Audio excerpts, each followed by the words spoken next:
Recently, I moved out of my parents' home. My parents were strict and had difficult personalities, so we rarely had visitors. The only friend they could tolerate was Alex. I'd known Alex since first grade, and he was probably the only person I could rely on.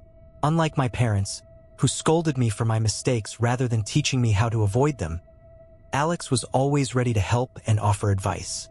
He had far more life experience than I did. He grew up without a father, started working at 14, and still found time to date. I envied him, though not maliciously. I was genuinely happy for his successes. One summer evening, I was chatting with Alex on social media while watching YouTube videos. A few freshly made sandwiches were sitting nearby. My room was quiet except for the sound of the videos and the constant notifications of messages from Alex. The only thing missing from this cozy scene was a warm cup of tea. I told Alex I'd step away for a moment to make tea and went to the kitchen. After setting the kettle to boil, I found myself staring out the window. The streets outside were dark and empty, a quiet coolness replacing the heat of the day. A few minutes later, the kettle whistled. I poured the boiling water into a mug, added sugar, and set it on the windowsill to cool. Not wanting to return to my stuffy room immediately, I stayed in the kitchen, enjoying the stillness. A few minutes passed, and I noticed a tall man walking down the street. He was unusually tall, at least 6.5 feet, bald, wearing a white shirt with red stains on the collar and wide trousers held up by an old, oversized belt. He walked slowly, whistling a strange tune. Then he stopped and stared into the window of a ground-floor apartment. I live on the second floor, so he didn't notice me. But something about him felt unsettling, his appearance, his behavior. Why would someone be staring into strangers' windows at night? Uneasy, I took my tea and went back to my room. I quickly told Alex about the strange man, but he didn't believe me. He even joked that I should have taken a picture, but I refused, claiming the man had already left. In truth, I didn't want to see him again. The night grew darker. The clock showed it was well past midnight, but I wasn't tired. Alex told me he was going to bed early since he had errands to run the next day.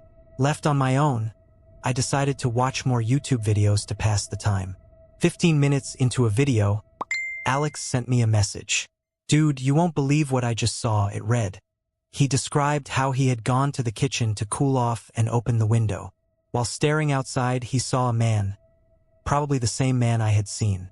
The man was walking, whistling a tune, then stopped and stared into a window. Alex thought nothing of it at first, but then the man turned his gaze to Alex's window and smiled. A horrifying, unnatural smile. Suddenly, the man let out a scream, loud and inhuman. His face seemed to change, growing darker, almost black. Terrified, Alex said he ran to turn off the overflowing water in the bathroom. When he returned to the kitchen, the man was gone. Alex's messages ended with, "Wait, someone's knocking on my door. Strange, who could it be at this hour? I'll check and let you know." That was the last message I received from him. I didn't think much of it at the time. I assumed it was a neighbor or something trivial. Hours passed, and I eventually went to bed. The next day went by quickly, and I remembered Alex had mentioned going out for work-related errands. When I noticed he hadn't been online all day, I began to worry. But I reassured myself. Maybe he was busy or visiting someone. That night, as I stood in the kitchen drinking water, I saw the man again. He looked exactly the same clothes, same unsettling presence. He stopped near my building, staring into the first-floor window before turning his gaze directly toward me. My heart froze as his face twisted into a sinister grin.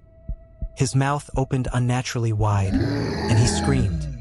An ear-piercing, guttural scream that made my blood run cold. His face seemed to darken and distort, his skin sagging as if melting. I dropped my glass and ran to my room, shaking. For what felt like hours, I sat paralyzed, listening for any sound. Then came the knocking, a loud, forceful pounding on my door. It went on for what felt like an eternity, but I couldn't bring myself to move.